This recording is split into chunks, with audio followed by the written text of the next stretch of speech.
पूर्व विधायक किशोर समृद्धि एवं ब्राह्मण समाज अध्यक्ष राजेश पाठक के बीच चल रहा मामला अब कोर्ट तक जा पहुंचा है। भोपाल से किशोर समृद्धि को गिरफ्तार कर लेकर आई भरवेली पुलिस ने रविवार की दोपहर जिला न्यायालय में पेश किया, जहां कोर्ट के समक्ष धारा बढ़ने से उनकी जमानत याचिका खारिज हो गई और उन्हें जेल भेज दिया गया है। पूर्व विधायक समृद्धि ने राजेश पाठक पर गंभीर आरोप लगाए थे, जिसके बाद मामले ने तूल पकड़ा और शिकायत के बाद समृद्धि की गिरफ्तारी हुई थी। न्यायालयीन प्रक्रिया से पहले लांजी के पूर्व विधायक किशोर समृद्धि के आरोपों पर खेल संगठन तथा ब्राह्मण समाज के राजेश पाठक ने समृद्धि के खिलाफ भरवेली थाने में शिकायत दर्ज कराई थी, जिस पर शनिवार को भोपाल में उनकी गिरफ्तारी के बाद पुलिस बालाघाट लेकर आई और रविवार को समृद्धि को न्यायालय में पेश किया गया, जहां न्यायिक मजिस्ट्रेट प्रथम श्रेणी नगीना मरावी ने पुलिस की जुडिशियल रिमांड की मांग को मंजूर करते हुए 24 जून तक न्यायिक रिमांड पर जेल भेजने के आदेश दिए। न्यायालयीन प्रक्रिया और आदेश को जानने के लिए समृद्धि परिवार से मीरा, नानाजी समृद्धि, योगेश समृद्धि एवं उनके कई समर्थक न्यायालय परिसर में मौजूद रहे।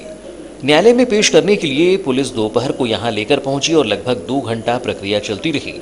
पूर्व विधायक किशोर समृद्धि के विद्वान अधिवक्ता द्वारा लगाए गए जमानत याचिका को लेकर सहायक जिला अभियोजन अधिकारी द्वारा माननीय न्यायालय में पक्ष रखा गया कि पूर्व विधायक होने के साथ ही प्रभावशाली व्यक्तित्व के होने के कारण विवेचना को प्रभावित करने की दृष्टि से उनकी जमानत याचिका को रद्द किए जाने की मांग की, जिस पर माननीय न्यायिक मजिस्ट्रेट प्रथम श्रेणी नगीना मेरावी की अदालत ने पूर्व विधायक किशोर समृद्धि की जमानत याचिका खारिज कर न्यायिक रिमांड पर जेल भेजने के आदेश दिए।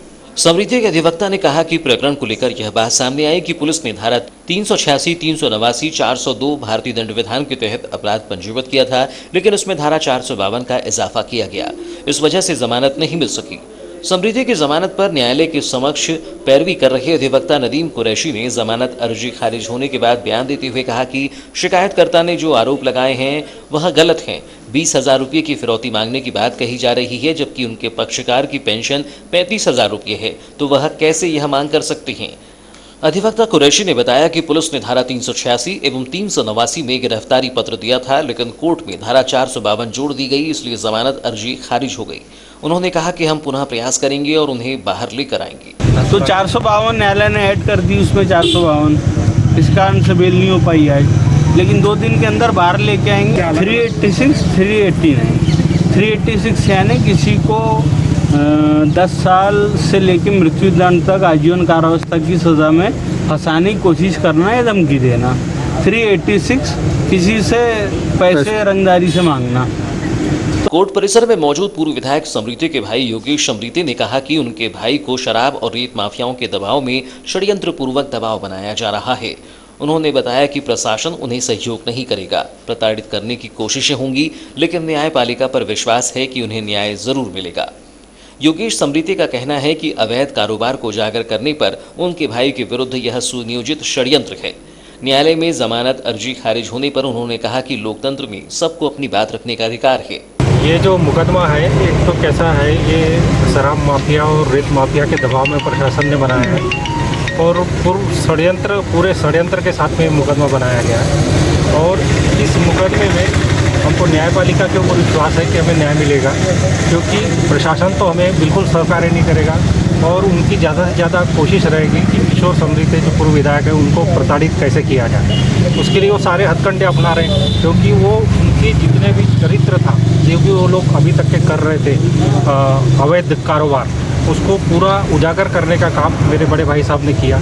इसलिए यहाँ का कलेक्टर, एसपी सब उनको षड्यंत्र के तौर पे फंसा करके जेल भिजवाना चाहते थे और वो अपनी साजिश में कामयाब होते दिख रहे हैं। हमें न्यायालय पे विश्वास है, हम न्यायालय में जाकर के मांग करेंगे और ये जो शराब माफिया और रेत माफिया के कहने पे जो प्रशासन चल रहा है, इनको आज नहीं कल इसके दुष्परिणाम उनको भोगने पड़ेंगे।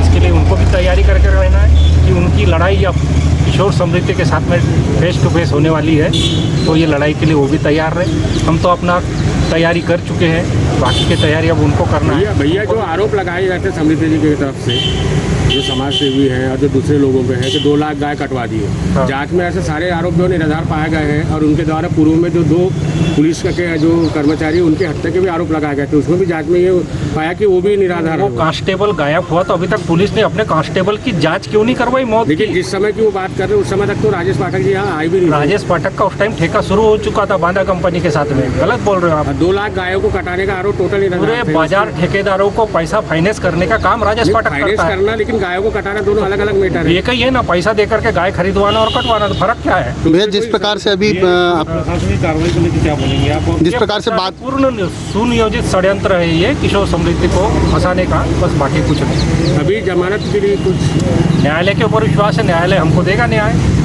ये तो लोकतंत्र है, लोकतंत्र में तो सबको अधिकार है।